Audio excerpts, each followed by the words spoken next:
Hey there, so since I made my Big Bang video, I've been getting an increased amount of messages from Muslims. And no, they are not death threats or any kind of aggressive or insulting messages this time.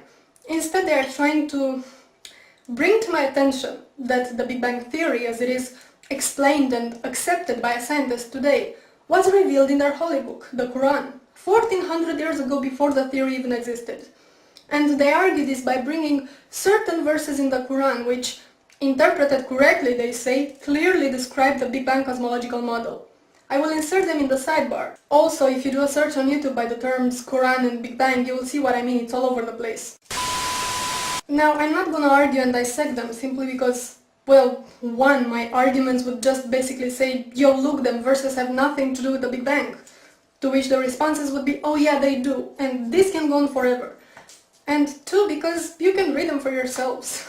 I mean, the claim that these verses have any scientific merit to them is as ridiculous as putting a miniskirt on a sumo wrestler and calling it a ballerina. No, he's just wrong. So instead I'm just gonna ask one question to the Muslims making this claim. And not just this claim, because you see, while most Christian creationists try to negate science altogether, going, evolution? Where? Big Bang? Never happened. But no, Muslims have a different approach. They go, it's all here in my book, man. See this verse here? This is what it really means. You got pawn, motherfucker. Allahu Akbar.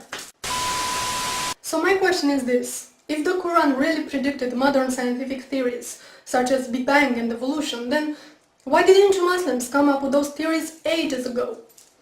If all those things were revealed in your holy book 1400 years ago, it means that you had 1400 years at your disposal to explain to us infidel fools how things really work. But you didn't, did you?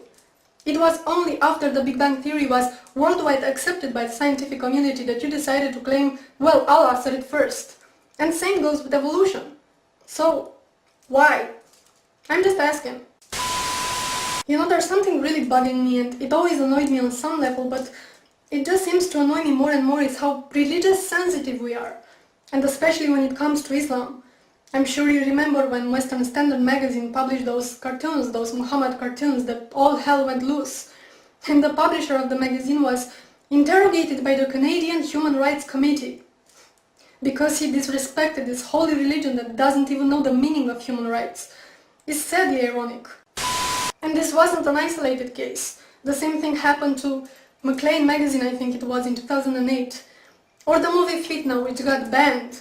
And the filmmaker was prosecuted and investigated and banned from entering the UK.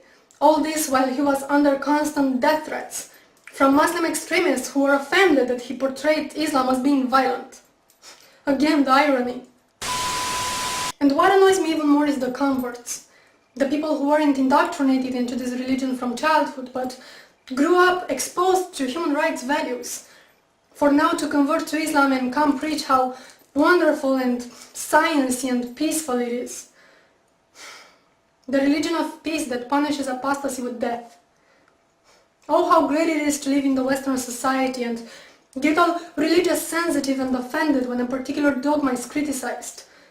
Do you know that 1/3 of the world doesn't even have religious freedom?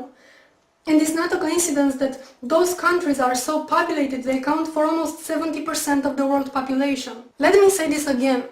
70% of the world population doesn't have religious freedom. You will have to look at the calendar and see what year it is, and ask yourself, what the fuck?